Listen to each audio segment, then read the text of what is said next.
Peace, love, and law. For the last few years, I'd said last 4 years, I get a little bit obsessed learning about the subject of law, of finance, of money, contracts, trust, and I gather enough information for get a better idea of how things work. I get to learn things where unfortunately school or our educational system no provide you with. And I want to share this with you now, right? On Belizeans. It have to do with money. Right? I'll just give you an example. Or just give you something to think about. Back in the days, way back in the days, when everybody used to have some skill, they used to farm or they used to either grow vegetables or animals. And back in the days, people never used money. Money that never a thing where me common. If you may want something, because everybody used to live in the villages, right? Um, or in a tribes. And what it is that depending on what you could produce, the skills that you have, your unique productive capacity, or whatever you learn will get passed down to you based from maybe your mom, your dad, or more likely your father, your grandfather, then passed on a trade, passed on a skill set. And that's what you use for trade. Money, the more I think for like merchants, where for them job that for find um, either resources or materials or some form of goods, some type of goods from another place and trade it with someone else from another place. So these are basically merchants, and many of them merchants they may have to engage in a transactions frequently, and there are merchants that they may the high class, then they may the class where they read, they know how to read, they know how to deal with economics, finance, banking, legal documentations, and that is something we're different from where, like we ancestors, more than likely come from, agriculture based society, agrarian culture. So back in the days, money that never was a common thing. Money that means something where more for the upper class, for the elites, than the people where do trade and dealing with goods and service and international trade and that too. So money become one thing later on, but when it get introduced, a again, you have to remember we come from a history of slave master system, right? And when you look on the history, you'll notice that the people back then may clearly divided. They may had rich people, intellectual people, people where may have knowledge that they acquire and then pass it down to their family or to their circle, or people they trust with, or their members, or small little groups of society, let's say. But they never pass it down to the regular people. The regular people, then people never know how to even read. Even the concept of reading may a little bit foreign and alien to them. So maybe one intellect, back in the days, a family member of the royal family member, right? Then walk around with this, like I say, a book, right? Um, and then walk around with this maybe outside where a lot of poor people in there. A lot of them people they don't know the concept of reading, of writing, of recording, memory, history, timelines. They don't know that. So obviously, when the poor people used to look up at their rich people, they used to think that, hey man, their people have some type of godly, divine, um, supernatural ability because they could look upon something and they could acquire information. And that this time is something very um, complex for the regular people. And in the very same way, how back in the days that used to be like that, that used to separate the intellects from the regular common folks or children of the slaves or you'd say the subjects of the king, which are the poor people, the paupers. They're in a big gap, right? So the poor never understand, and again, the poor minded never understand the rich minded. And today we have the same problem. The poor minded think that money exists. Poor minded think that money exists because we see it. We see that, okay, when God, if I give you some time, you want to give me $20 or $10 for my time. So we say, wow, I love money. Money nice. I could do this all day. I could find new ways to make money. In fact, I could even try find sneaky ways or deceitful ways, or I know I call it deceitful and I call it um, creative ways, right? But we tend to get in this mindset to make money. And then what happens is that the rich minded understand that money is not the thing that you want to aspire to get. Uh, what it is that if you invest in you and you make yourself valuable, your intellect, you make it valuable, your skills, what you have to offer, your creative output, that's what the value is.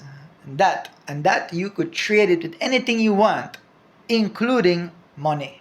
Money that just one thing to trade with. But because we we we have a history of disconnect from reality, we've been unfortunately trained to look at money as a very valuable thing. So that's why we pass down that belief, that mindset, that tradition. We pass it down, and we believe that money is real.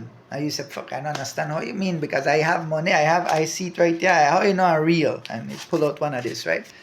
Again, the poor-minded no understand this. These are no money. These are a medium of exchange. These are currency, are different.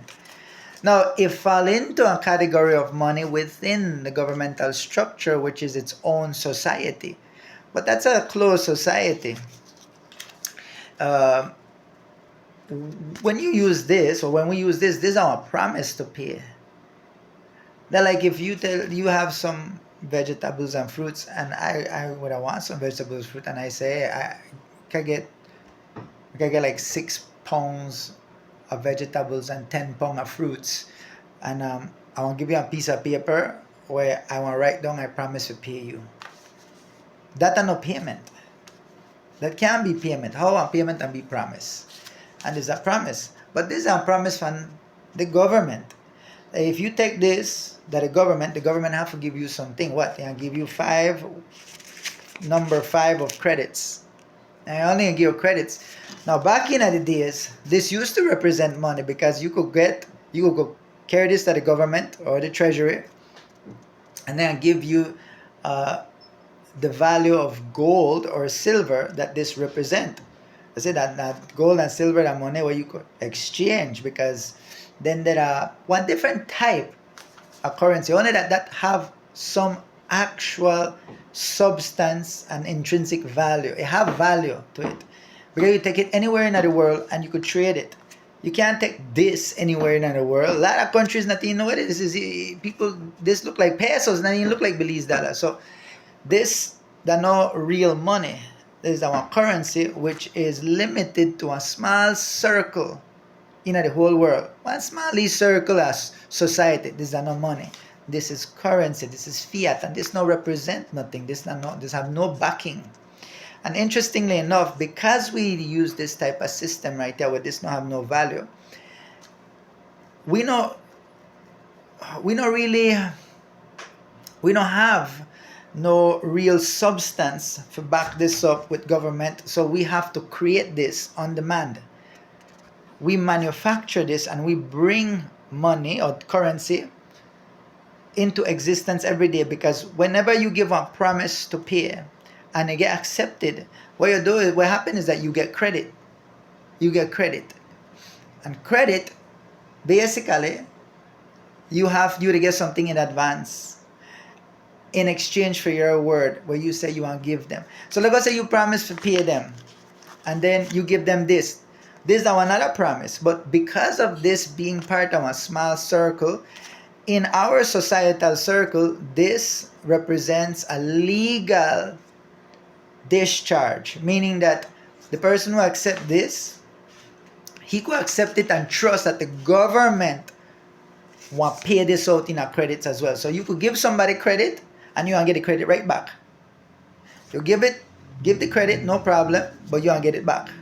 So this represents on credit what the government have to give or have to enforce somebody under the governance and regulations of Belize have to give you. The government will enforce, make them give you the credits.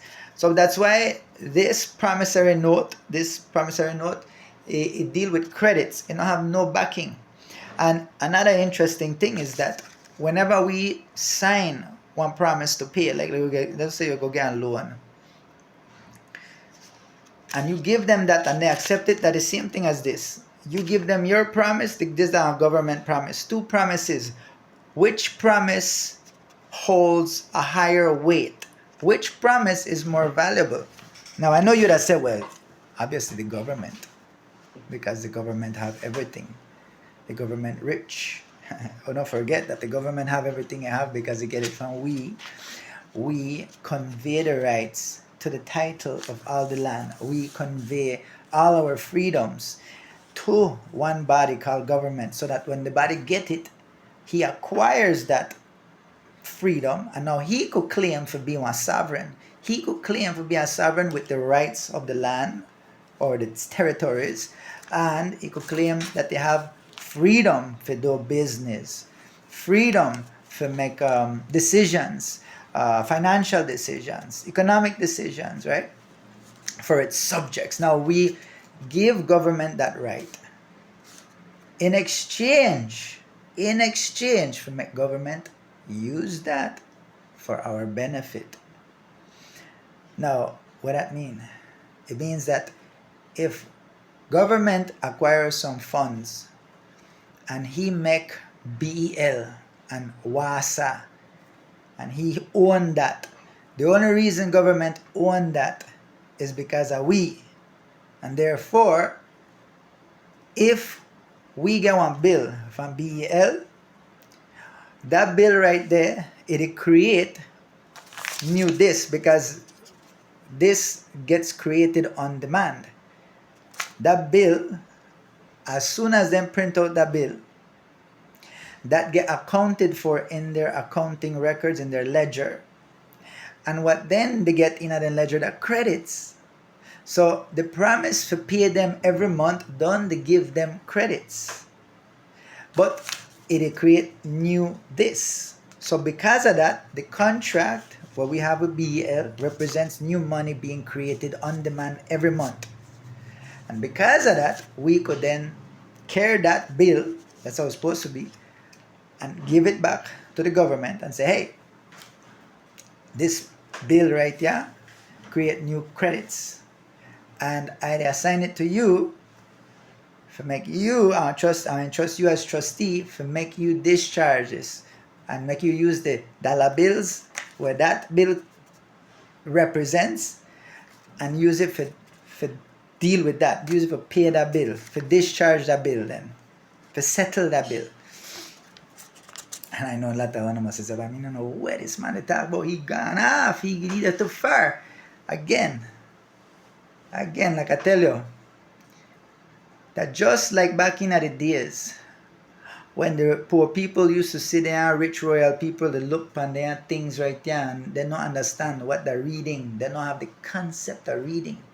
You might not have the concept of what I just said. You might not understand it. But you're alright. You could understand it if you want. But only if you want. And if you think this is a fool, well, the more does. The more you think whatever you want. And for you know who interested in this, believe you me, you know should I learn this. Because what they come next, that was opportunity for many. And an unfortunate demise and loss of all property rights for the rest. If you don't know property rights, if you know to study that, if you know to prepare yourself for that, you're not ready for what it comes next. Slavery never finish. You got a birth certificate. That birth certificate represents a property. of interest of the government of the crown. It is a Belizean. That means it is a product of Belize, a product. And if you think that birth certificate, that means you believe that your rights come from the government. And again, that show a poor mind. Poor mind. You don't understand it yet. But don't worry. We have to help each other. And if you want to learn more, if you're interested in learning more, you could do it. Well, if you want. But if you're not interested, you find all of this, you know, make no sense, and you think all of this stupid and dumb, that's fine. You think whatever you want. Good luck. And peace be with you. But for the rest, I want to hopefully want to find something interesting in this and encourage you now. If you go look into it, read up some more, learn about law merchant, you know, read up some more, learn about the history of the courts, history of money, learn what happened after 1933, why I didn't take out the gold out of circulation. If you learn about that, if you read publications regarding empirical studies on money, finance, and banking, look up Professor Richard Werner and read his stuff. I say the thing is that Belizeans are now an intellectual culture. Intellectual culture is reflected in their conduct, meaning they conduct themselves as intellects. And what do intellects do? They produce more than they consume. They're able to produce, they're able to manufacture, they're able to imagine, they're able to create. And then do that by reading, by learning. And you look around like that, I believe, and I know a lot of places for come together and read. There are a lot of places we come together do everything else but read. That are now intellectual culture, and you not feel that can get we anywhere. You know, Belize they compete with the rest of the world, whether you like it or not. And you think that by you being able to shake your ass and play football very good, that put you up there in the competition. Maybe with the rest of the slaves all over the world, but not with the intellects, not with the elites. So people call for change and look from government as if government can save or no. Government can save the people. The government to do what I can until the people wake up. When the people wake up, they will finally learn. Government don't give no rights. Government not there for give we rights. Government is there for control and govern those who cannot govern themselves. The godless, hidden people. Or we call them humans. Right? Humans. Humans means something that looks like a man. Hue, a color of man. Color of a man. You know, not a man. Because if you are a man, man obeys without any type of external governance. He obeys the laws of nature and the laws of his God without being governed by a fictitious commercial entity called government. But if you need government to regulate your mind and your morale, to tell you how to think and keep you in line, or you don't have a God, you don't have a heathen, just keep that in mind, because that's the law. All laws that we follow right now is based on principles that you could find in the religious books that are what founded this country right there, like Belize, like the Bible. If you read the Bible, it has principles. But anyway, let's think about it. This is our promise to pay. But it's also a bill owed by the government to whoever owns this. If you own this, that's why they call it a dollar bill. Because the government's bill. The government is the obligor. He is the debtor. He's the debtor. We are the creditors. But anyway, peace, love, and law.